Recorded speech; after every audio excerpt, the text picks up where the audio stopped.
Nalobaki yango na émission eleki lobi ke makambu oyo ya Alexandre Martin Diengo ezu tournure mususu et komi niveau mususu to saliba émission ebele ndenge lobaka les gens ba misusu bazali pour ba misusu bazali contre dernière émission to ko la sabino comment est-ce que ba koko ba koti makambu yango ba ko lobambala oyo balia bana batu babunga bana bakufa na Trois-Rivières même oyo ekokende ndengo wana te kasi à partir ya émission oyo batu batape contre makambu wana bakobima mama oyo abimi alobi oyo akoyekoloba pona ye atuni 3 mituna alobi botuna batu boye okanti pour rien que mokondi ya mboka ayambaki mama Alexandre apesi ye mbongo. Est-ce que la mort d'Alexandre vaut mieux que naufrage ya la Kivu? La mort d'Alexandre vaut mieux que batude ba okufa na este ya mboka na biso pona nini mokonda pesa ki mbongo esuki wana te pona nini businessman tope moko ya ba opposant Moïse Katumbi Tchapo a pesa ki plus mbongo mususu à part ça ba cagnotte ezalaki les gens bokanisi pour rien. Kofi Olomide alanga nzembo monene légende vieux Quadra Koraman ayembeli nzembo maître Gims Batuebele pona nini bazaki focaliser kaka na liwana. Vous croyez que c'est rien?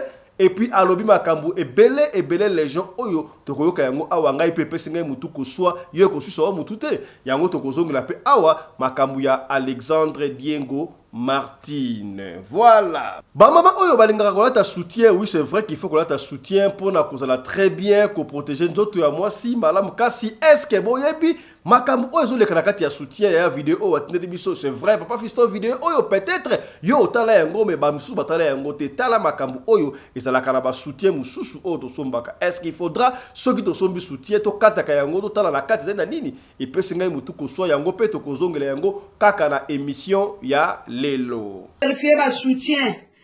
Tozana maladi tozotambala wana banjoto. Tozana ba maladi ntambe na ngai. Olati yo kanisi olati soutien na yo. Njoka ozana maladi yango yo. Oyo nini oyo ntambe na ngai. Oyo nini. Oyo nini. Osombi soutien, osombi maladi. Parlons du christianisme. Ndeko oyalobi.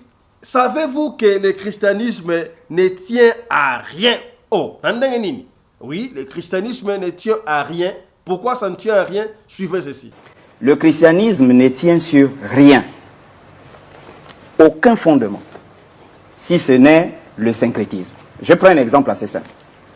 Si la Grande Loge du Gabon fait sortir la liste de tous ses adhérents, on va trouver beaucoup de pasteurs.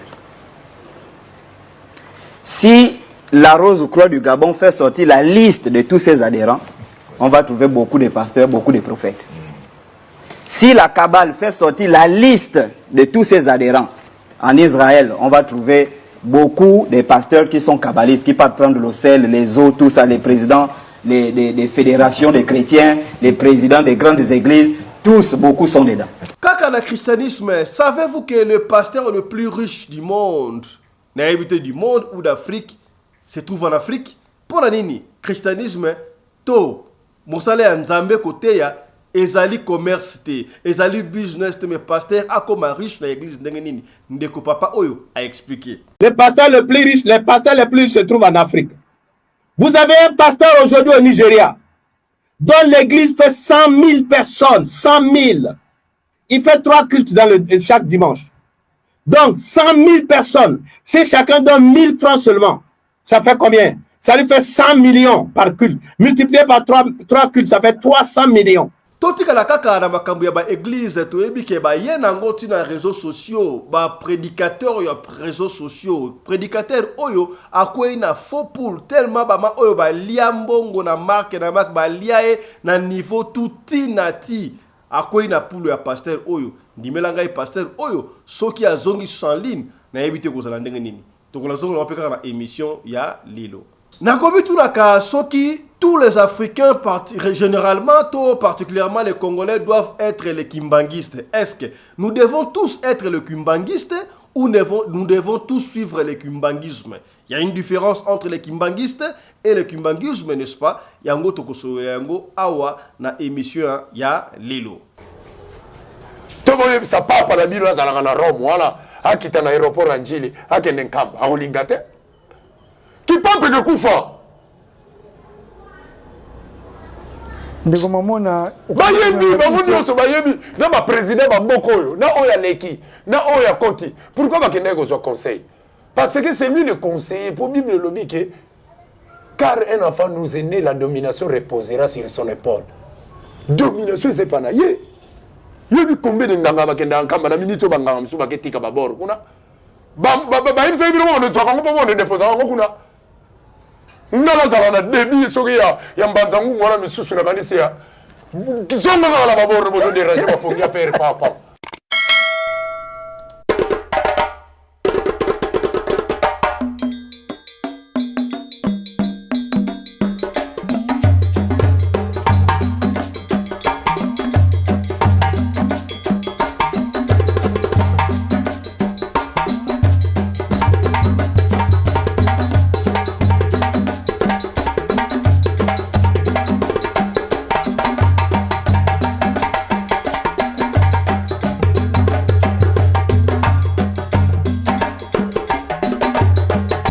mbinga na mwina ngolo aboya hydroquinone soki ezotambola basheri bazokwea mayanga na retrouve douce tendresse affection epa na yo nasalelo nini mpo ndimake na kupendaka sana shitakwacha pelende Mbote na bino bandeko balandi ya radio de télévision bisika nyos tu bozwami merci na confiance pe fidélité bozali kopesa na programme oyo radio lokole masolo et pa wapi to kutana ka chaque fois pona ko solola makambo zali koleka bongo na communauté na biso africaine en général na lobaka yango mingi ya biso batu ya mangala bazali kaka ba congolais ya Kinshasa te Congo ya Brazzaville te batu nyos tu Angola te kasi royaume Congo mobimba yaya oyo zalaki dirigé par le roi Ndinga Nkuvu que je rends hommage dans une émission auto kozwa honneur wana ya koyamba petit-fils ya roi Ndinga Nkuvu. Ça sera un honneur pour nabiso nabino toyamba petit-fils ya roi Ndinga Nkuvu dans soki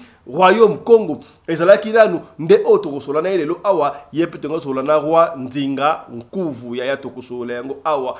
Ozali kona biso partout na sengi na yo osabone soki mba liboso omone biso osabone ko bossa na te ko fina bongo cloche ya notification pona orataka ba programme na biso ata soki mu kete et puis toyebaka il faut que partager chaque fois yaya to lali to lembi to comme na 42 000 pona ko koma juste yaya 45 000 eza muke ba tierce tuna papa Tuna maman, au sabona déjà, yaya mwasi, yaya mobali, collègue de service, nyo surtout, est-ce que bo sabona na radio le koleto, tous ayi baiki auto kota la kasi pona ko sabone et ko imbongo nungma tata pona nini, to sabone ko, bio bongo na tata Sedek, hein?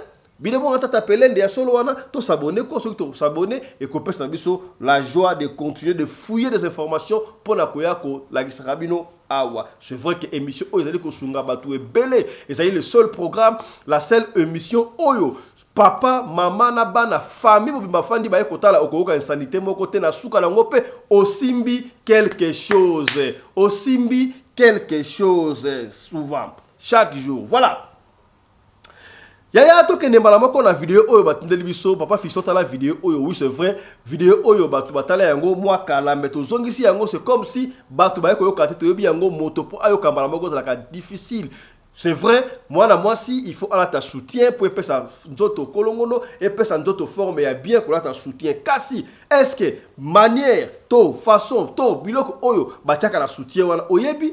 Alors, tu évite soutien mon lenge ni oyo ba mama esengeli balataka po makambu yango et pesi biso mutu koso to lagisa kabino awa comment est-ce que ba thermos o to taka ti ebomba moto o ba misaka mingi ba basi na hôpital ba thermos wala pona ebomba moto ba comprimer mi baleza la kana kato démontrer yango est-ce que vous passez la thermos na minote au moins ba comprimer wana c'est dit à quoi yaya toujours que doit mkili o tala mama oyo nanga expliquer makambu ya ba soutien oyo et pesi nga mutu koso tala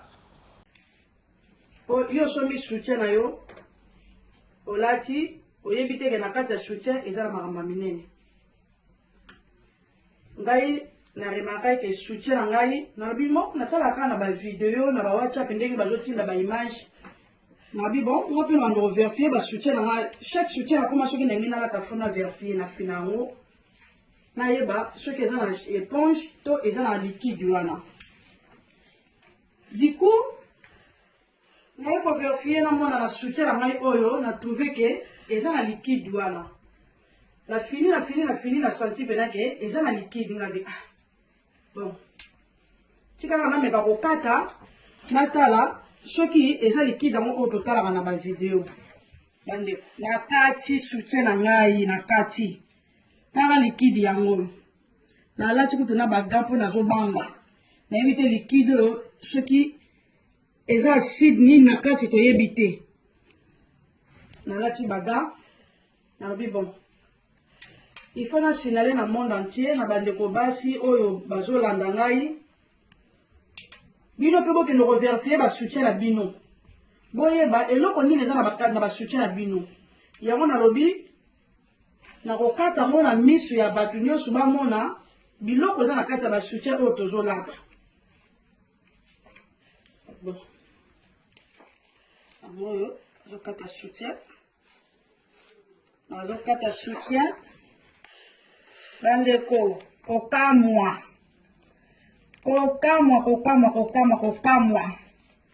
Yo sombi soutien, oyebi ko sombi soutien olata nzoko olati malade, osombi malade olati maladi. Tozokende wapi? Tozokende wapi nzambe na ngai? Tozokende wapi tokomi wapi?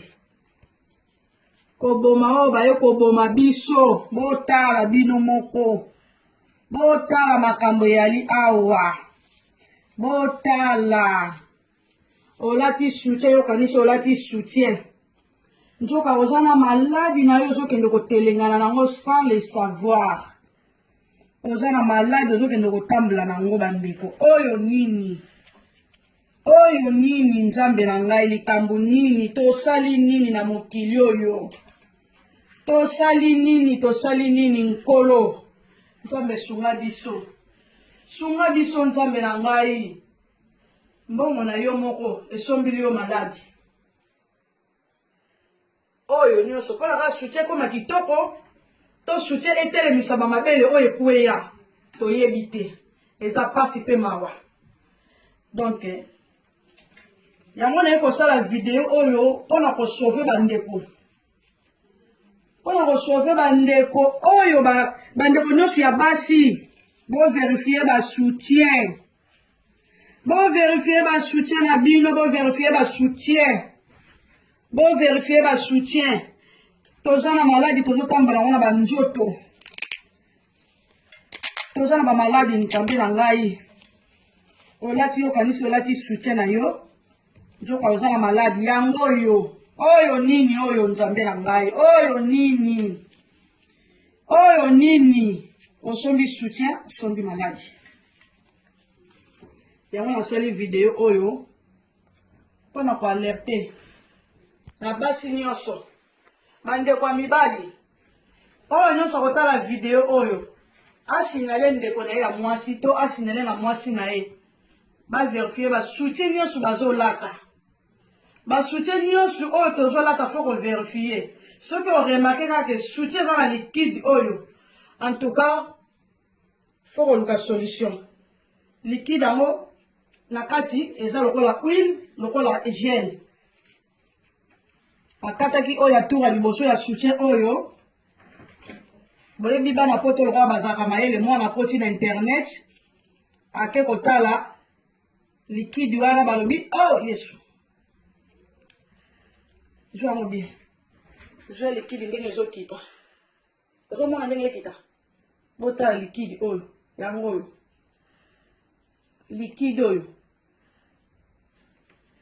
mwana nga akoti na internet amoni ke liquide oyo ezoprovoke cancer liquide oyo ezoprovoke cancer vivi beta otala esika na balobi te liquide oyo eza na soutien gorge ça provoque le cancer eza pasi bandeko na biso yango oyo mwana akoti na internet il paraît que le gel contenu dans le poche des rembourrages, des soutiens-gorge, dont le cancer du sein.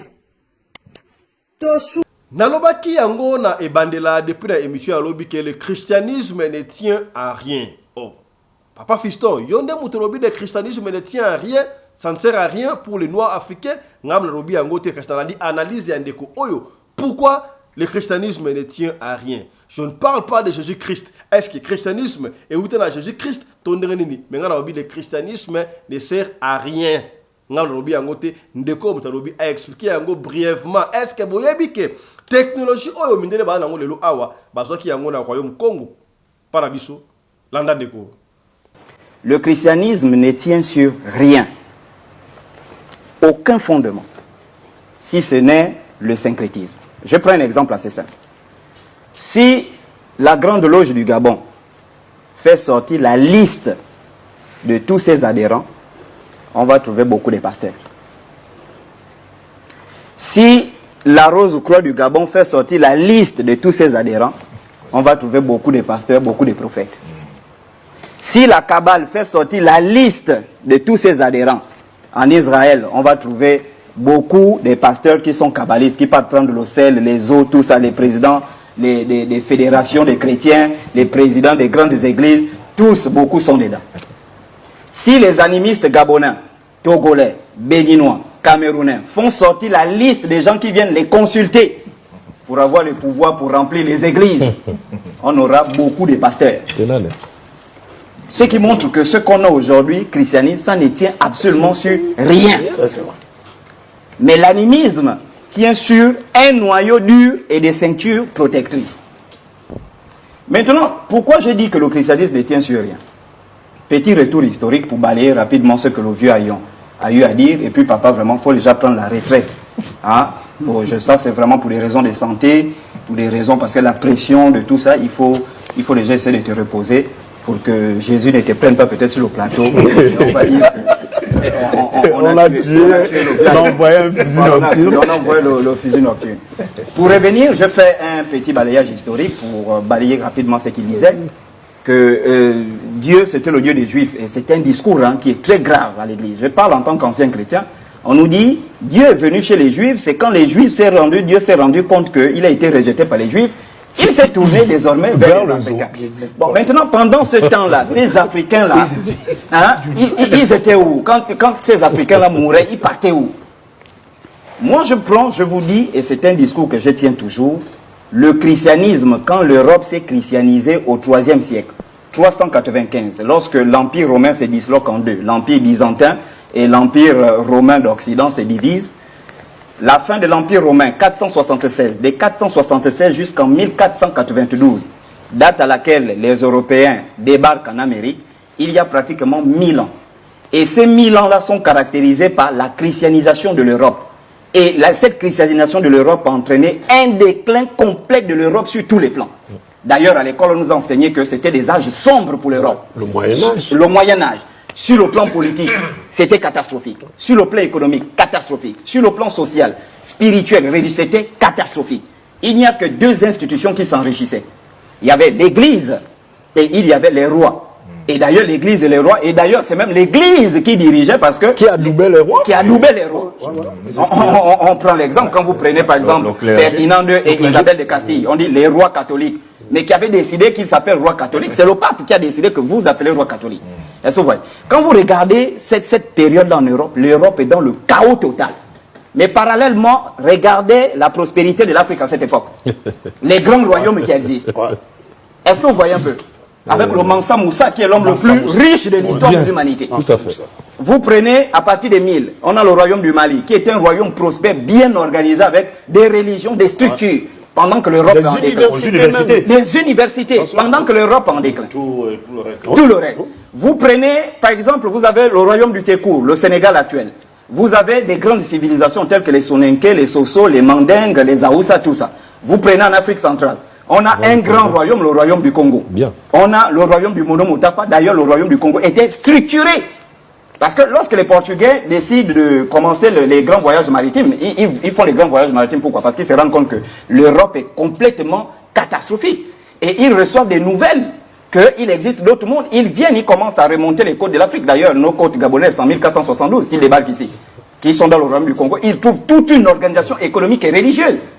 Mais le problème, lorsqu'ils arrivent, par exemple dans le royaume du Congo, ils vont trouver nos peuples, les Bantous, sont régis par quelque chose, l'hospitalité. Ouais. Et d'ailleurs, c'est profitant de cette hospitalité-là qu'ils vont nuire. Même jusqu'aujourd'hui. Jusqu'aujourd'hui. Et oui, justement, c'est ça. Sûr, parce que c'est profitant de l'hospitalité qu'ils vont convertir le roi des Bantous qu'on appelait Nzinga Mbemba, qui était roi de 1502, je pense en 1543. Ils vont le baptiser, lui et sa famille, convertir, voler tous les secrets de sa spiritualité. Parce que lorsqu'on parle aujourd'hui à l'école, dans les universités, de révolution industrielle au XVIIIe siècle en Europe, mais cette révolution industrielle ne vient pas de nulle part. Pour un continent qui a fait 1000 ans dans la décadence, on ne se lève pas du jour au lendemain. C'est parce qu'ils ont volé des technologies ici. Ce sont ces technologies importées là-bas qui ont servi de lumière à ces pays-là. Afin que l'Europe va commencer à se réformer. D'ailleurs, même à remettre en cause la religion qui était absolue à cette époque. Totikala kaka na makambu ya bonzambe yaya toebi ke mosala ya nzambe côté ya oui c'est vrai l'évangile est gratuit en fait l'évangile serait gratuit mais l'évangélisation n'est pas gratuite ndenge balobaka ndengo wana est-ce que tomoni yango mutabandi église mukie akomi munene abandi église bandimi baza ba pauvre baleki écoute na mwaka tuku bianza ba diacre basa eloko moko te mais plus tard il y a commis na mbongo ba diacre ba tikali kaka ndengo wana qu'est-ce qui se passe est-ce que savez-vous que le pasteur le plus riche na habité du monde ou d'Afrique asalaka bongo en Afrique comment est-ce que l'église est comme tout riche ndenge nini kaka polo baka l'or et l'argent appartient à notre Dieu ngai pesinga mutuko soit landa le pasteur le plus riche les pasteurs les plus riches se trouvent en Afrique. Vous avez un pasteur aujourd'hui au Nigeria dont l'église fait 100 000 personnes, 100 000. Il fait 3 cultes chaque dimanche. Donc, 100 000 personnes. Si chacun donne 1000 francs seulement, ça fait combien? Ça lui fait 100 millions par culte. Multiplié par 3 cultes, ça fait 300 millions. Multiplié dans l'année, ça lui fait 7 milliards et quelques. C'est ce que Jésus est venu dire. C'est pour ça que Jésus est venu. Et les gens qui vont donner leur argent à ce type, c'est pourquoi les dîmes enrichissent, mais ça enrichit qui? Ça enrichit celui qui trompe les autres. Donne-moi dîme, tu seras béni. Ah, donne-moi offrande, tu seras béni. C'est dit par qui? Jésus ne te bénira pas parce qu'il n'a pas dit ça. Tu te trompes et tu te fatigues. Tu n'auras pas demain parce que tu auras refusé son offrande et tu n'auras pas demain parce que tu n'as pas partagé avec ton prochain. Tu es chez toi, il y a des gens qui sont malades. Tu es chez toi, il y a des gens qui ne mangent pas. Il y a des orphelins, il y a des veuves. Tu les laisses, tu vas donner l'argent à quelqu'un. Ouais, pour que toi, tu deviennes riche. Tu ne seras rien. Depuis 100 ans, vous payez les dîmes et les offrandes, vous n'avez rien. Un pasteur, il prend 100 millions tous les, par culte, multiplié par 3. Allez sur Internet, tapez. Vous allez le trouver là-bas. Tapez le pasteur le plus riche du monde. Vous allez voir, c'est un Africain. C'est nous, on prend tout et puis on transforme. C'est nous, on prend la démocratie, on transforme. C'est nous, on prend l'islam, on transforme. C'est nous, on prend la chrétienté, on transforme. Jésus n'est pas venu pour ça. Arrêtez. Vous trompez les gens. Oui, délivrance par-ci. Ouais, le message que tu as entendu est prophétique. Tu dois le sceller en donnant l'argent. Mais de quel Dieu vous parlez? Vous avez inventé?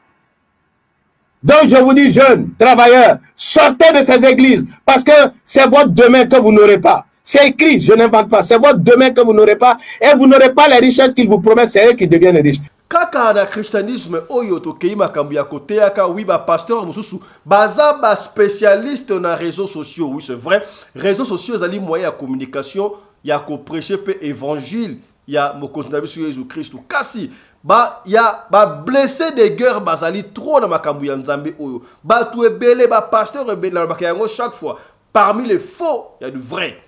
Faut ezalakate ceux qui vrai ezate ba vrai pasteur ba vrai serviteur de Dieu le christianisme bazali o bazo la de la pena christianisme comme se doit bazo ko te à Jésus-Christ nzambe bazali kasi ba mususu bazo ko bebisa image ya église bazo ko bebisa baninga mususu copie ya surtout na réseaux sociaux tellement balia mutu balia donc balia nyoso balia ba mama mbongo balia tina tinyoso tout ba mama misusu babandi ko fungola misu misusu be bali ko fungola misu bali ko ndima kaka to kaka ndengo yaya balie nyonso tu balie mbongo balie nyonso tu ozo comprendre kaka te ezopesa mutu koswa mama oyo to pasteur oyo ya réseaux sociaux akoyi na pour la mama oyo yoka ba vérité mama oyo abimiseli ngana okishire de pour est-ce que mama oyo azali na raison yango ba pasteur ebele ba komi ko kima siko appel en ligne yoka kata natulaki mutuna oyo ne bandeli est-ce que nous africains en général particulièrement les congolais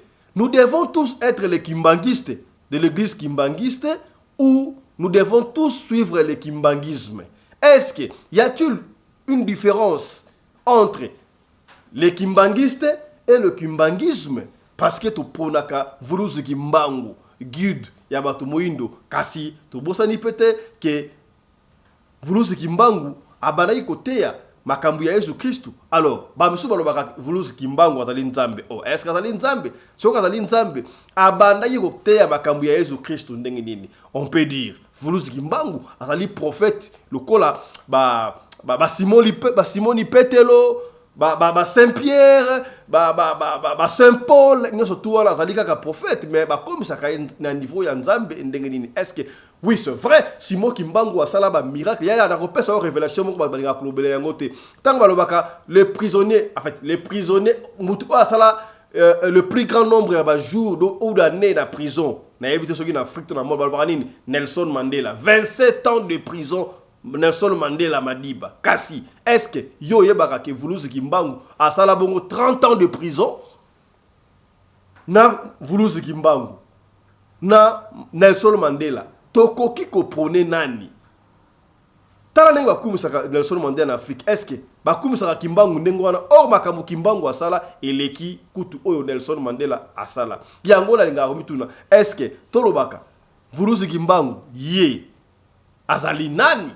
Ngai pesi ngai mutu kuswa yango tokosola awa batu ebele basimbi bakisi en fait bazana biloko bango ya mabe mabe soki alembi yango bakendaka kotika yango na nkamba pona nini kuna? Est-ce que nkamba kuna ezali paradis, nkamba kuna ezali esika Yesu avant nzambe avandaka? Est-ce que nzambe azalaka na nkamba to nini? Ngai pesi ngai mutu kosona lingi tuyoka ndeko oyo ndenga ali ko expliquer to zonga sikabwe to yamba bongo ba invité na biso. Suivez. Tomoye sa papa la bilo azalaka na Rome wala akita na aéroport anjili akende nkamba akolinga te ki papa de kufa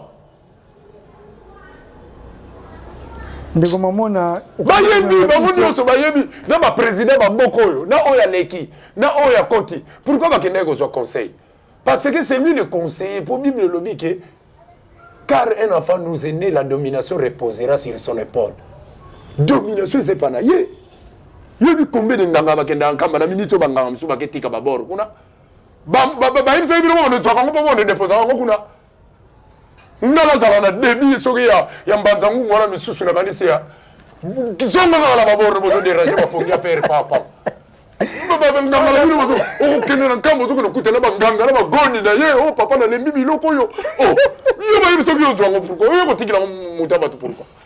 Parce que bango baza batabutu bayebi ke nzamba azalaka kuna. OK.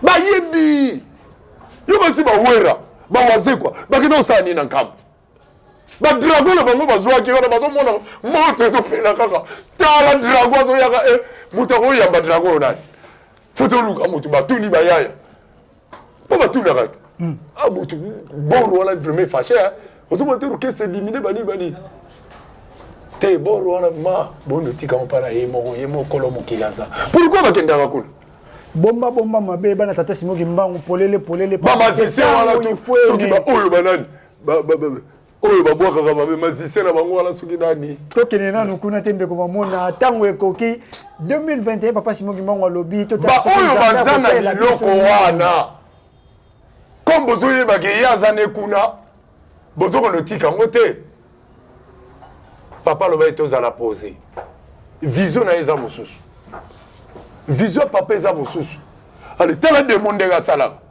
papa moko boye ya mokongo papa Ntseka makinu danseur soki makinu soki nani proche ya Anatole nani Matusila un intellectuel comme Matusilwa fils de Mpadi Simon, comme bosala sala d'église na bino na komba Simon Kimbangu bolela ka bambongo, bozoye bateke ye wana si ayaki. Tanga ko kanga peve, place bo komba, po ba peve kangama. Au moins l'église o batu batiaka ba yisi, kolo na ngazala nalinga anete. Ezaya solo te. Oh, ezaya solo bazoye orrepana. Bazoye orrepana. Papa Simon ça zo molimo. Yo so mona papa dia lunga na zo molimo. Ala musamutu ga ifacha na ba yes. Po batu ba mona te. Fo malunga la musamutu. Kolo Yesu Christ papa dia lunga la musamutu. Oui. Yemo kianganya la musi combien de personnes? Misuna ba téléphone. Botia téléphone na lito inai. Allo si kama. Muri vage mutala buki. Siku babiloko wana nyonso soto wande la kisamona ba RFI ba TV5 kambe ketonda. Même si sozo comprendre. Pour ça siko na moni, pour ba tuba mona vage non ba réalité oyo. Yango nga na ebisaki ba peuple kimbanguiste ba. To ba ebi bolingo mibeko misala. Bo bando yebisa ba vérité. Bozana mingi boyoki na nzota mfuma longo. Papa za posé à l'obitro aibi nini ayeli fa fungula kilongo fa fungula kulumbimbi fa fungula mbanza ba président ya Congo Brazza président ya Congo Kinshasa président ya Angola il faut pas comme olala kana nkamba parce que c'est lui le roi le chef le Dieu tout puissant et la vie éternelle Tata Simon Kimbangu kiangani tala ba Kimbangu c'était belé. Bazo zoye kaka mwana papa. Ok ba papa ba oyebi papa diangenda. Pomba na tala ka télévision mususu te.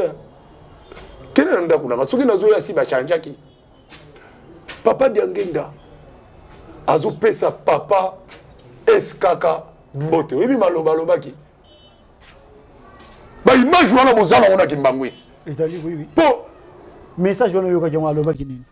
Baza kolanda pa bana Tata Simon Kimbangu. Mbote nzambe ya Sodome na Gomorrhe. Pourquoi papa diangenda lobaki ndengwa? Mbote nzambe ya Sodome na Gomorrhe. Entre dans la Bible, balobi Sodome na Gomorrhe eza deux villes etalana face à face. Partout dans le monde. La ville etalana des amis. Kinshasa na Brazza. OK. Mais il faut beaucoup moins. Mundele siko ayebi histoire wana yango moni a poussé impudicité, ivrognerie, mensonge, corruption, diabolisation, démocratie, démogorgon, diviser, détruire, voler na kati ya mabele oyo nzambe azali. Comment expliquer ça bana ba utozo examen d'état mwana moko azomela 4 bouteilles ya Primos et puis na bara on bazo bakisela bango moko yo fele. Monde entier peuple dini oyo si ekenda et que somba masanga baba kisile moko yo fele. Bazo bosanisa bisoni ke nzamba zala kao. Totika na masanga to tala na koto nzamba zala na nord ya Angola. Mwetete yaka Congo. Mwetete yaka Congo, l'étoile Sirius en français. C'est l'homme en question. Simon Kimbangu kiangani. Papa, biso tozana mingi ya kolobela mukili. Zola ukalu zolako. Bete tu feti tangu de la kakaka yani tata mpongo tu lendo. Parce que na yebi place na zokende. Nani azana porte. Mingi ba yebi ke place bango bazokende. Kolo yezo à la porte. Tout le monde kolo yezo. Alléluia, amen. Dites amen, dites amen. Sans effet, sans effet. Bando prier. Wa wa wa wa wa wa. Roko ba ba ba ba ba ba ba ba. Chaka bo kondo kondo kondo kondo. Bazo sambela. Bazo sambela bazo bien. Mais Bible la bawe lobi ke ba ça ba pharisien. Oh ba ganga kana. Libosa temple pour va féliciter maman. Comment va tu vas que des andu, va mon avis de motel mina babala, bozo sambela. Na camino, na kamba ba camino le kaka ya zandu. Oh mbanzangu yo kana. Allez yo sambela. Quelle distraction. Entre dans la Bible déclare quand tu pries ton Dieu, entre dans ta chambre. Ferme la porte. Pietro Dieu qui est dans le silence. Na mona miracle na nkamba. Papa a sa belité à l'obité. A pesika mutu mbota priya pomper mai. Mutu wana zongi abandi oseka. Mais température là qui kolo ba tension mati banini. Mais tanga zongi abandi oseka. Na bimisa $10. Na tia mabonza papa kangianga tia na poche. Abi na bombeli yo na banque. Il faut y en a 5 filles à mazout pour l'aller à 10 jours à la imoufa na ngaseki. Abi wa mama saneka mwana biso mu Congo bolanda mulayo yote. Yo za sorise. Et puis dans kamba ta on a kendaki babenga ba poste. Na lekaki na ba poste te. Tanto kitika kana jeep. Na boni papa telemi. Direct tala na barasta. Bato ba poste ba sirive ba landi papa vite botika wango ya. Na deka la poste. Papa le minuit salut. Bana ba mondo. Nous c'est toli déjà. Tana to talo kitala tala te. Kati na omubimba. Kati azo ko bati préparer femme de pluie aux sans alcool. Donc atia mona déjà ko kaya man rasta donc amona kitu. Aye azana kindokita azana touté. Naturel. Baboko. Tous les cas. Papa tuninga boye ko tala nganga bitoye ko tala yo papa. Nous n'était kokolo ngabi papa na yebi kokolo tala bi di guitare bana ba guitare. Guitare c'est qui arrive boye bi. Ba ben jour on a kanga guitare na Kikongo. Nini? Kokolo. Guitare na Kikongo kokolo. Na yo papa puna so la déjà na ankulunkulu. Oyo ki kombone mususu. Ankulunkulu. Yemo so ka yuki kumbona. So ka landi émission yuki kumbo to bo yuki se kumbona. Awo yebisa mama kimbangwisi bo yoka ikombo mo ba benga kinga. Ankulunkulu. Bosolo. La boussole papa Simon Kimba. Kala ya bakala. Ça je vous dis la vérité. Bojwanga rasta ya kimbangwisi tete. Bojwanga kake mwana moko ya mokili. Na yeko lakisa bino nzela boye ba nzambe na bino. So boye bi nzambe na bino te. Bokozalaka bangele bungi. Batu babunga nzela, batu bazanga bonzambe. Nzambe azali. Soko kena nkamba. Voilà, toko ya mbasika pona bino Tata Nzinga Kuvu, ye azali bongo koko ya roi Nzinga Kuvu. Nalobaki eza honneur pona biso ya koyamba roi Nzinga Kuvu. Po soki royaume Congo ezalaka kaka ndena miti oyo toyikoyamba moko ya mokitani ya roi Nzinga Kuvu. Toyambi pona bino tobenga ye roi Nzinga Kuvu. Roi Nzinga Kuvu mbote na yo. Mbote na yo papa Pelinda. Mbote na bandeko nyonso tu oyo bazwaka lokumu ya Rolanda pe ko simba pe ko komisa radio Lokole TV. Voilà, comme on a dit, Tata Pelende. Voilà, roi Nzinga Kuvu mokilesa ya koningana. Ya solo koko na yo roi Nzinga Kuvu laki moko ya mokonzi na biso na royaume Congo. Soki le royaume Congo continue olinga ko ba moko ya bokitani roi ya royaume Congo. Quand je parle de royaume Congo, ezali kaka Congo Kinshasa te. Congo Kinshasa, Angola, Cameroun, ba Centrafrique, ba Brazzaville, nyonso tu wana royaume Congo. Kasi yebisa biso nanu. Est-ce que d'après histoire, est-ce que oyebike batu balobaka mingi ke roi Nzinga Kuvu nde atrahisaki empire na biso po ya ndima ko ba bongo catholique andimaki religion ya mindele. Est-ce que nous les noirs africains, Tobatu Royaume Congo, nous devons être tous kimbangistes ou nous devons kolanda idéologie à kimbangisme? Voilà mon tour de la dossier na biso lelo. On a combien ces choses? Une minute, Condé. Là on est en direct, on est en direct. Une minute. Oh là là. Condé, viens, il y a des clients. Moi, je suis en pleine émission, s'il te plaît. Il y a des clients. Bolim, ça une minute, votre en 4 mois. Bazomona on a tef mambo Ozomona on a tef mambo solo. OK. Bolim bisa. Balim seza makambo atwa na musala ko pas même papa Pelende azape na musala. Nyo soto yo, to sala ka yango pona ko monisa te. mboka na biso tolingi yango mingi, mboka na biso tolingi ezala vraiment na lusiko. Ona kimbangiste. Tozala ba kimbangiste ou bien tolanda kimbanguisme. Olobi biso botuninga bongote. Allez-y. Botuninga question soko répéter. Allez-y. Donc kimbanguisme est la religion. Biso na bokoko na biso toyina ba religion te. Kimbangiste ou pelendiste tozolanda idéologie ya tata pelende. De idéologie ya papa Kimbangu to sengeli kolanda yango. Waza moko ya bato oyo nature mokili e kitsaka biso pona ko éclairer biso ko guider biso bato oyo bato ya loposo moindo. Aza moko parmi oyo mokili pesaka biso. Donc il faut kolanda idéologie na donc kozala kimbangiste mais kozala na kimbanguisme puisque biso na bokoko na biso religion n'existe pas. Mais peut-être on a répondre moi. Les gens disent que votre grand-père Rwandinga Kuvu nde akotisa biso na ba erreur nyonso tu oyo ya kokoma chrétien akoma roi Juan na ndenge nini ateka mayele nyonso ya biso epa ba mindele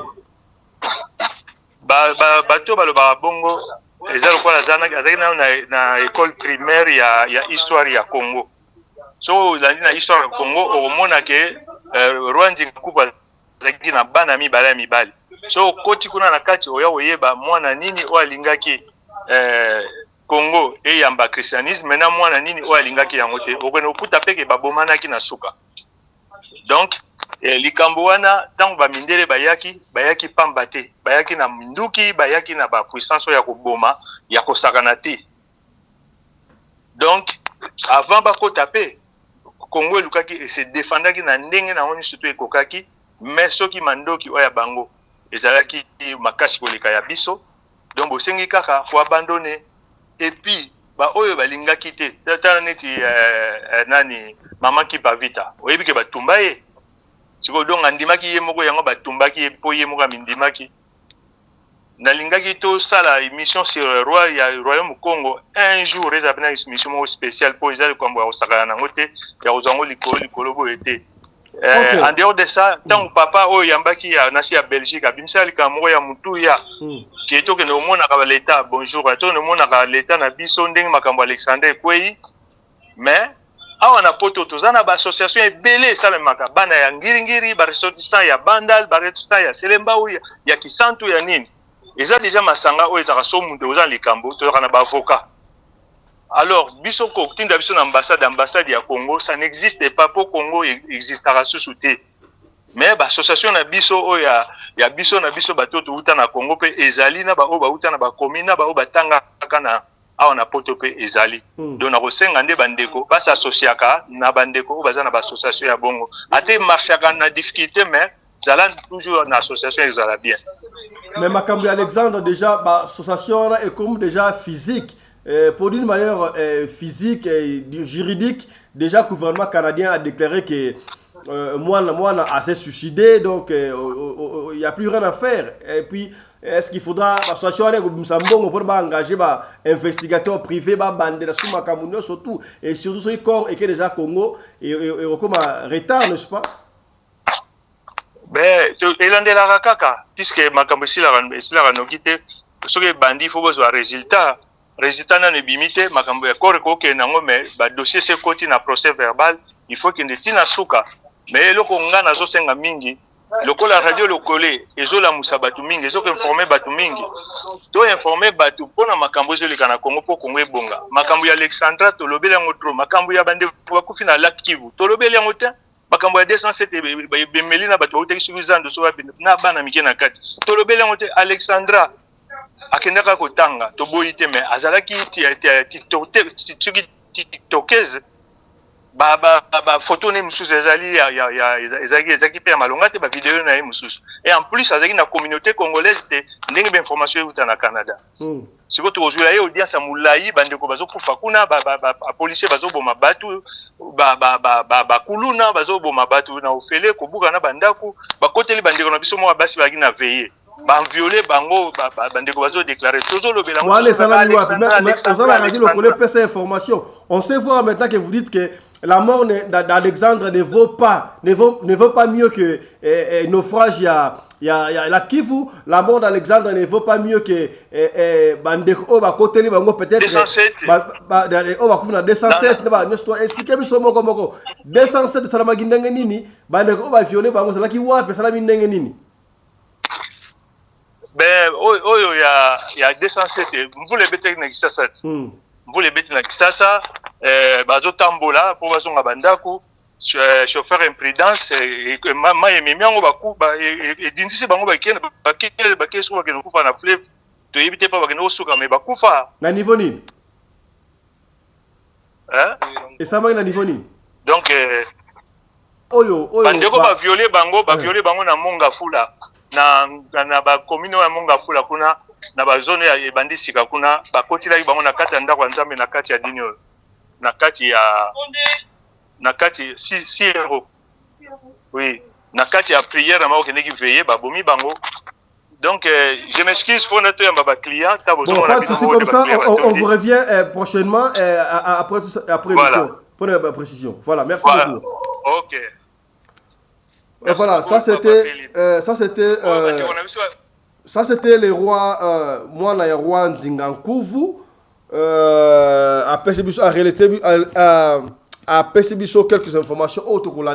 Est-ce que les églises ont été attaquées, violées, sœurs d'église, d'un côté à Mongafula, Tokozonga et Ango, tu peux savoir une information claire parce que on a radio le collègue, tu as vérifié la source avant Toya Ko Pesabino. Makambuya Alexandre Diengo et so repesa batu rebele mutu ko soir da utu bango est-ce que liwa Alexandre et l'équipe liwa oyo ya bandeko na biso na mburo ebeta ki ba choli na mai ndio papa lobi awa est-ce que liwa et l'équipe naufrage oyo salamaki na la Kivu qu'est-ce qui se passe au juste maman oyo à intervenir à tenir biso quelques audios quand rapport à Alexandre maman Oyalubi sur l'Iwa ya Alexandre et puis Togozoye Moko a expliqué brièvement ce qui s'est passé.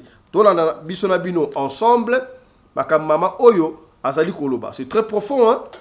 C'est très profond. Na li ko sala commentaire là tuite, mais na lingi boyo kayango bino moko maman Oyo Azali Bongo Koloba. Alors, si la régie est prête, elle va nous proposer Maloba maman Tolanda. Ah oui, allô, bonjour, Toto Fiston. Problème est ça, nangote, bango bandoki bawanga na kabongo. Na occasion nini, oyo tulomba opese lembo. Na kisasa to umona banda kwezo zika. Tozo mona makambebele zo salama tulomba zo kipe makambango. Anyata ngo bishondo. Siko ya Alexandre azana nini, aza extra na nini, oye fa pesa mbongo. Akuta ipe na mwasa ndenge nini, kama makambele kina réseaux sociaux mutaolela mwana na ye. Ya journée moka moni était ko sala ba tapage yemba la moka la bengi po ba yebani c'est ba yebi mobala moi soyo bazala bango na secte moko ndongo moni bazawana et en plus de ça yango moni pe Moïse abimisi mbongo bango ba pharmacien Kofi pe tio moni Kofi pe odo na ko yoksa muti tio moni pe Kofi pe nega yembeli moano ba sera na bango église ba pharmacien yango ano moni mbangu ye mama ya mwana oyo ye mutaleki mwana ne mbeka akosa libomati pongai na iba formation de basalaka nazana mo de basolo mo bwe na obete lao ya ba formation de ba osala na yeba très bien mwana mwasi moko na kisasa mwana atanga na poto atanga awa na nanyo na koma na onyengi ayoko tanga soki na Londres te awa na nani na Hollande mwana sisi klasi mwana na bota na mobali mususu ayana mwana na libala ali mwana wande batindeke klasi sili ayeki sasa azongi po aya kuluka ndenge ni ako travailler parce tangi awa université mama sili muko mususu ka ndenge zala kasengi mama nzela ake boîte de nuit na baninga azoya bake boîte de nuit azali na bagarde du corps ba meli pe basali pe sili mwana mwasi est jeune fille azam même pas de 30 ans baye kozonga tango baye kozonga basimba ye bakitie na mutuka chauffeur amoni et chauffeur mutu bazuye ba boîte de nuit baye na bagade Sentinelle afungoli porte bakoti na lupango ti bakitie pe na mutuka po akota na porte ya ndako na clé na loboko aye pe nzokande afongola porte akota ti akoika wana bango pe bayebi na bango te bazongi na bango ba poste neti chauffeur et sentinelle azongi na porte ya munene bango pe bagarde bakei na bango po ezali déjà presque ba 5 heures sur 4 heures aliye mwana wana pe ndenge pa koyaki wana koyi wana mama na ye era la mukinde katola mukarbatongo ay moni porte ndeti ya ufungwama nda ye kutala nini mwana koyi leta ba bombe ye leta ba ko l'hôpital leta ba ko malangaliema sente kuna na kitambo mwana wana apsa kufaki ya mwasi mama na lobi jamais nga bozwa te malgré mama pa azana misala mabe maga mama misala mabe ya ba jeune fille ba génération na bisoka aseri seti mais alobi ya yeba kozwa te asala nene asali matanga mwana wana esili azwa mbeli apacha morgue akotisa na seke ya mwana wana akoti asimbisi ya loboko aya bazu seke bakangi bato bayebi te puisque bato ka basokoli ye moto bamoni mamati ndenga olela tout autour bango pe mbaye kokanga seke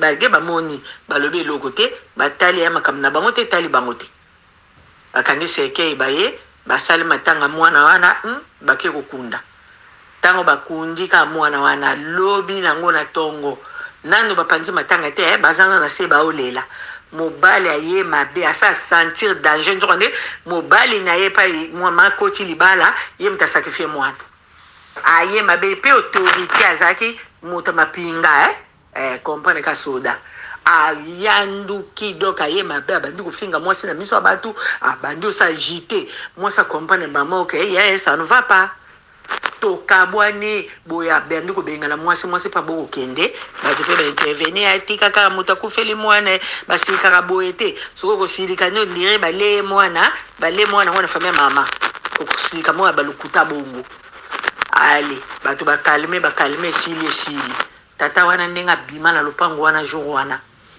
ake kokota libala pa des bureau na ye akaya ko talibala pa jeune fille mususu atikele ko sundola mwasi na ndako jeune fille amu asundoli tanga sundoli papa mwasi wana vandi ti aleli mwana esili na 40 jours esili atelemi amona asu mobali te ayaka pe te atinda aka mbongo bila olia na lokalo pa bato bagarde banini ali po azali pele office pele likolo ba général wana ali alati pe bilamba ye mama abongami pe abimi lokola azangala mikanda na ye déjà ya bakoto oyo asali pe ba démarche na ye na ndenge pe ayi kokanga bana ni obatikali baye awa po baya kopema ata ndambo po baya bandako ndako koto oyo baye pe baye bapemi ndenge ayaki awa avandaki on dirait 3 mois kaka babengi eke mobali akufi po lokola yende leta ayebi ke mwasi na ndako baye kobenga ye ke mama to ba problème awa papa akufi baye koyebisa biso ali nde kotelemi oyo ya telemi mobali yango mpe ya bana mikolo kote ya libala oyo ya liboso po ye azalaki lokola mwasi mibale oyo ya balaka aye koya basali mpe matanga mobali esili bakunda ye tata nalanda mwana apres 3 mois na ndenge bakunja azali kaka kobenga mama ngo na telefone kofinga ye komenase ye mpona nini mbeli batiaki na kati ye mama ya mwana oyo omoni ntango asali émission aolela na TikTok émission autosala suka récemment asali mwa de émission mo récemment na TikTok première émission na ye oyo osala na TikTok alata chemise alata noir nakomelaki ye na privé nga mama tango baokotisa mwana wana tango baobongisa ye baotia na seke soko memebembelaki sasa soko pa okundama awa simbisa mbeli kotisa mbeli na seke loba maloba comme ça oyo abomi ye aboma ye nayebisi ye bongo mama na réponda ngati nakindi deuxième message kuna ya TikTok kaka na tableau te na mopanzi kiacha mbeli arépondre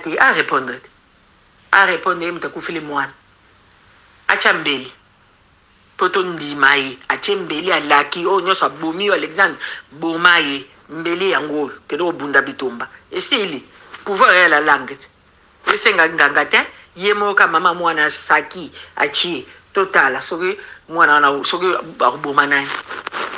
Voilà, tant que tu as moyen ni tu komona assassin, oh kombo songolo, oh songo para tala mama bisi meto je me suis asika. Est-ce que c'est vrai pour abeti lisolo o abeti esi simba mwana kufi tant que babo ngana mort ya na mbeli simbi sa mbeli saka mama papa muto abomio kende ko bomaye. Est-ce simba ka ba tu yambaye ba ko bisa biso. To continue audio. Asayi ba logique ba logique bere belaza scientologie pharmacie yi mwana muke yoka na yebi su mwana mwasi mususu azali po biso ko to ngam so témoigner na ba émission te to ngo sala ba émission ba direct lisolo mususu mwana mwasi mususu azali pharmacien na yebi très bien asayi ba logique ba logique bere belaza scientologie pharmacie yi mwana muke ane mukolo mingi basepte kingandi azama kusema mpase nganta azana da scientologie azana pharmacien azana alliance club azana na nani o soki Lyon club na bango donc azana ba secteur wana o na tangelua nyonso wana yazana na para nkaka azana bakisa bokoko pe yepe ka bisimba sim oyebike mama na bango banda kobela mama bela mama bela loko aza bambongo ebele asa nini alongoli mama na kisasa ayani na Afrique du Sud pa na bino ayani na Afrique du Sud na jobu kuna azusi mama wana traitement azula inanda ko futela ozomona azula inanda ko futela achaye avandi bavandi ti azusi traitement mama zaina ba cancer ba maladie kili azusi traitement ba diabète na site ba emboli pulmonaire azusi mama traitement mama comme santé très bien tant mama comme santé bien azusi mama ndako futela atiko tika mama deux chambres salon cuisine na kati makamoso responsable immeuble ngo pa mama ovanda lokola mutongo aza zairwa atiki mama wana muto wana mutayeda ka mama na plein centre ville ao aider mama makambo belé tout et tout ba médecin ba zairwa o ayebana kina bango atie bango na contact mama tout et tout a aider mama atikali avanda isoki 2 ans tant mama vandi 2 ans wana sa teki sa loba mama vanda 2 ans mama komi bien moi pour moko yaki na Afrique et tout et ngindaki ya mwana ngo tout et tout mama na ibona zonga mwana ba problème na kino sungai tango mama umela ite asaika na kisasa 2 mois asaika 2 mois akuye na nda kwa kufa amona ka lokola liloko molo kwa dragon esopeli moto na kuganga na kukwea motema na kufia baye ko tombola misumbelele batomboli bakomi na hôpital ba meki batie na bomboni inedite za ibele azolo baka nazokufa mama na kata motema mama na kufa mwana wana mutaboma mama na yi mama obelo atika mama kufa na ine kishasa mamemie ka salisa yi pona camouflage omemie ka salisa yi pona camouflage osoteka ki avandi sipe mama 2 ans pe mama pas eu traitement pe mama pas komi pe bien ali moi pour moi ka izwa ki na Afrique mama ya yo kanga na ke tala mwana na ngai ba problème kuna na ndenge mama yako zonga kisasa mama zongi yepe mtazue fo mona pa avanza mama wana tala nda kukitoko villa etage tout et tout yena tata na bango atafuna mama na ye na seconde mama ke mama zaki na moins de 80 ans ba septani ngai atafuni mama ke wana zambe katezani fero ba lobi ba lobani mama kufila mboli pulmonaire ndenga piqué crise mama kufila maladie kizaya maladie ale bande ko pe bazanga na poto to ratakate mama kufia to kende kolela mama mbangu bosombi batike bido wana bakala 2 semaines après kokufa ali bokei bokomi kuna nécropole etala dépense somo eka bakundi mama pa ndeko mwasi alobaki bonga natikala ta kosungaka tata na bamaladi nde papa azobela mpe sante eza bien te mpo bakendaka félicide na mamango na ye tata moto alandaki bango ale batikala basungaka tata kuto moto anda kobela makasi bayebaka papa azokende nzoka nde papa atikali mama ayaki maladi esesilaki mama moto akufi ale mwana wana atikala ye koyede tata na ye akangami kuna ndenge akangami kuna kozonga lelo lobi bakomi kompeke batatike mpona bareservation pa ye mpe ale asalika crise o mama asalaki ye nde arataki ye akufi te soko na bandoto ntango alali azolota badiembiki ye na singa pema ye mpe obelaka mboli pulmonaire pema asalaki 2 semaines ya maladi pema alongoli 30 kilo na mbala moko likolo ya kobela opema azokolia te soki ozomela ta mai onde oza na kati ebale ali aye kokoma aye kolota ndoto mwana leki ne wana azosenge pa tata na bango apesa ye tata alobi te nga na opesa oye te ye abala azala na mobali na ye nga na esafa ya mobali na ye nini ye ayekoyedenga mama bila akufaki na maladi nga na koopesa oye te mwana mwasi wana alamuka na pongi boye na kata vision wana amoni badiembiki ye na singa afongola badiembiki ye na singa mbamo bakati eka tata boyi bakati singa akwei na mabele asutuka boye aza na mbetu vision abandaki to kosambela vision ya teke ya alalaki pongi ya kobondela na priere 01 nde vision wana mwana mwasi wana akoma eka bien les mêmes jours kasinga ekatani kwa azongi respiration ne bien alali bien ti ntongo etani ye moto akotambola te atelemi atambola ozomona kindoki yango oke ozwa biloko no osala bambeka na famille oyo esimbi te ye alexandre lokola tata na ye incognito oyebi ete sûrement apesaki ye moso autorisation yango alexandre akei toyeba ndenge soki mpe ane moto ya misala te ayebi na ye te mama alekisi ye soki mpe mama alekisi te mobali mpo mama ana oleya na émotion te soki omoni elongi makasi okwa mwana mobali azoleya na émotion te soki omoni eleleli na ye eleli émotion te soki eleleli émotion alinga bando kangamaka alinga mpe asalaka na badirect te na ndenge alingaka yinda mwindu pembe wana alinga osila ye alingaka kutuka mpenza soki omoni ayaki na hiver oyo akuti na Canada azokutuka te produit azopakola suka te suka pembe kaka seke passe seke aza wana mission accompli azolela kaka mpo aza motu mai ya misu mpe ezobima te tala ye bien aza na mai ya misu te so azolela mpo monaka ye moto ayebi likambo mai ya misu ezobima te koma mwana ya mbinga ya mokolo bongo akei yo mai ya misu eza te nga na otala ye na observe bafe ye geste azolela te aolela monoko ezobimisa kolela bango bandoki bapika na bacrise omona ata apike crise ndenge alinga apike na mai kuna na rivière eloko te tijengu aza wana oyo yoka bakongo baloka mambo maluvunu lukuta aza wana ayebi likambo mpe azorespire mwana bata mundele bakize pamba batika na bango ye voilà makambo o mama alobi c'est profond peut-être ça engage que moko to kota makambo wana te mama atindi audio to tchana émission toyoka mais biso na radio lokoyebo yebi yango to tika ndengo wa te lokola za disponible to benga mama oyo ayebisa biso makambo ye alobi na audio wana est-ce que c'est solo donc il y a sali parallélisme atali biso makambo ebele kuto alobi na live wana tangu mama abandaki kosala live akomelaki ye ke azwambeli atia asimbisa Alexandre aloba maloba Alexandre akende ko attaquer mutu oyo abomiye et puis apesi exemple ezali légion tozwi mpo na bino audio touti koyoka ezali mama tozwi kaka mama aexplike biso ye abodi bongo ndeni mama mbote na yo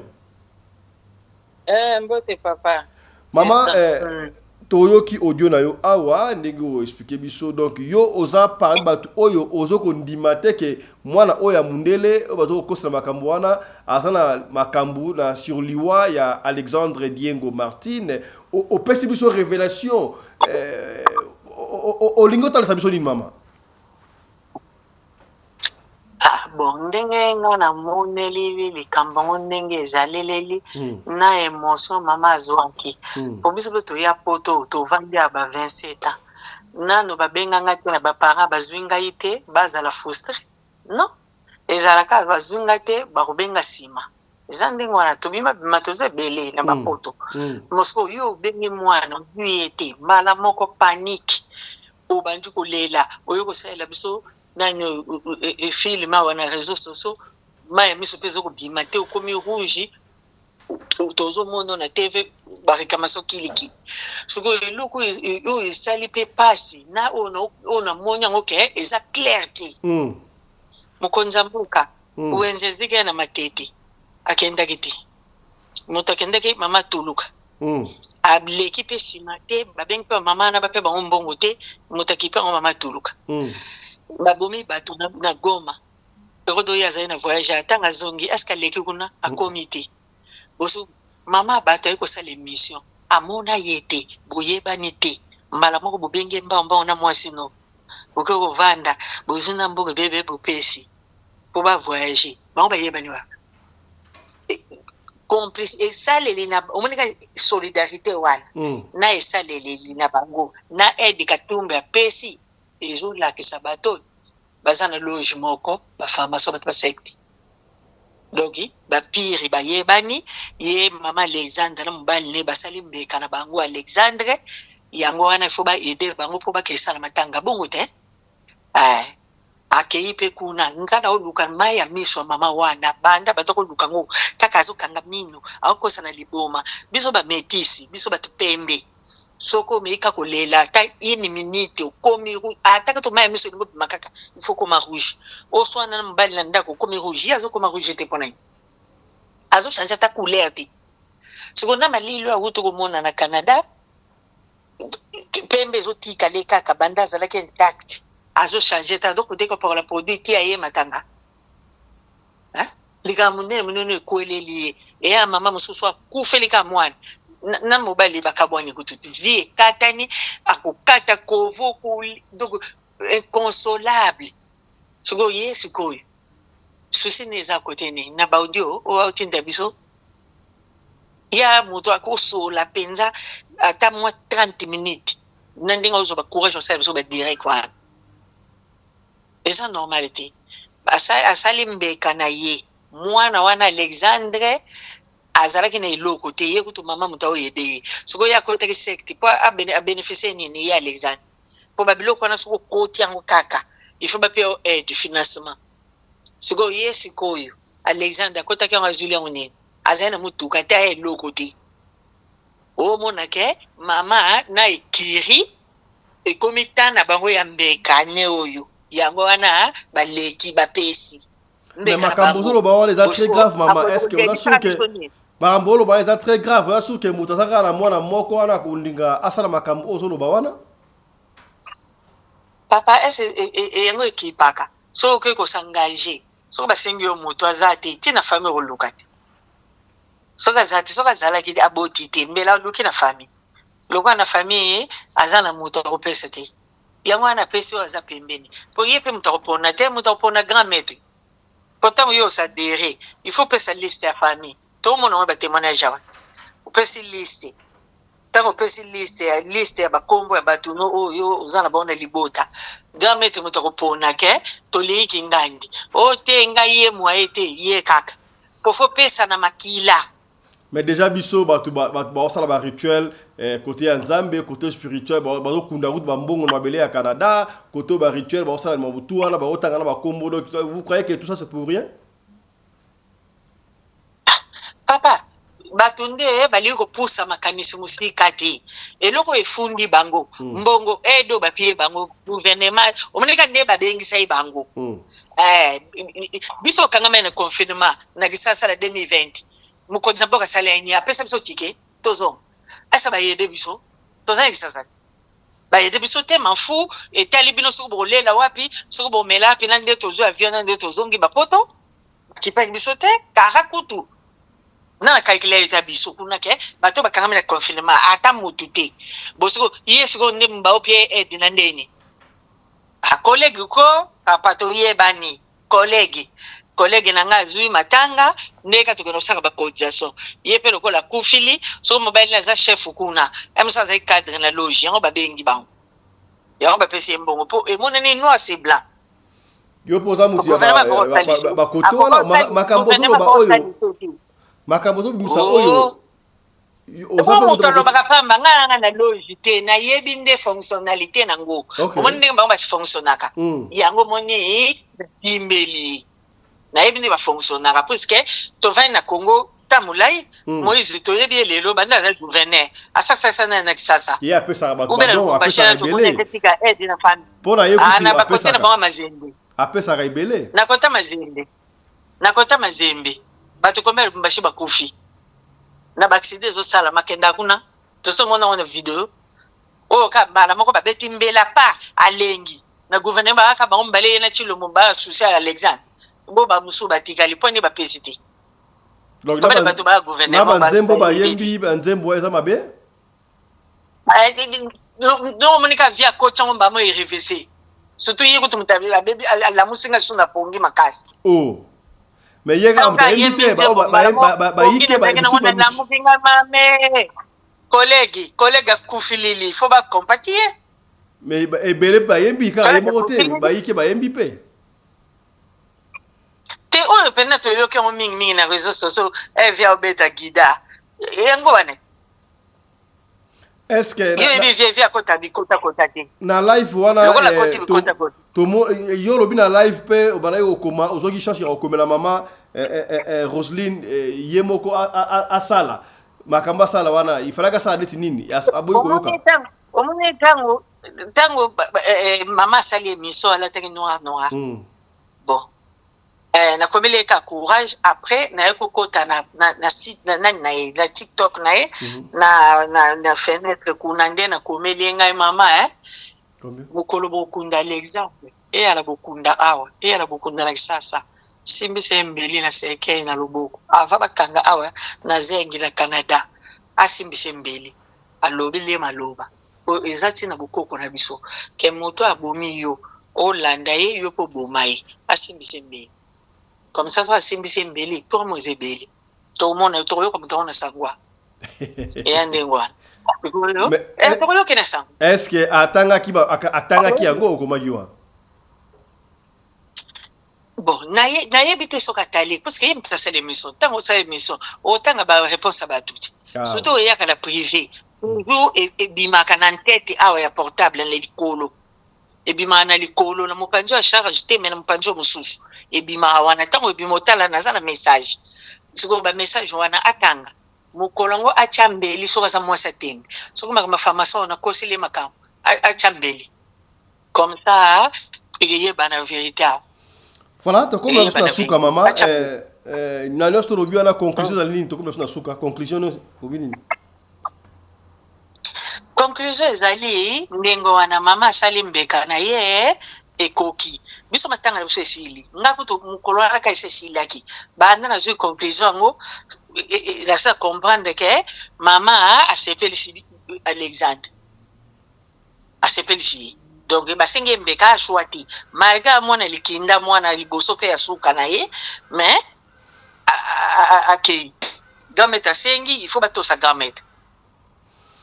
Voilà, merci beaucoup maman intervention na yo. Merci na bino pe botinga bien. Voilà, c'est avec ça que nous bouclons cette émission mesdames messieurs. Oyo mama lobi boyoki oyo lobi bato bayike eza avis ya mutu na mutu ba misusu baza pour ba misusu baza contre biso tozaka au milieu du village de la bino ba information soki tozi sur information to kozonga lisusu pour na koya kopesa bino ba nouvelle. D'ici là, portez-vous bien, santé de fer à tous, hein. Chap chap et tchara.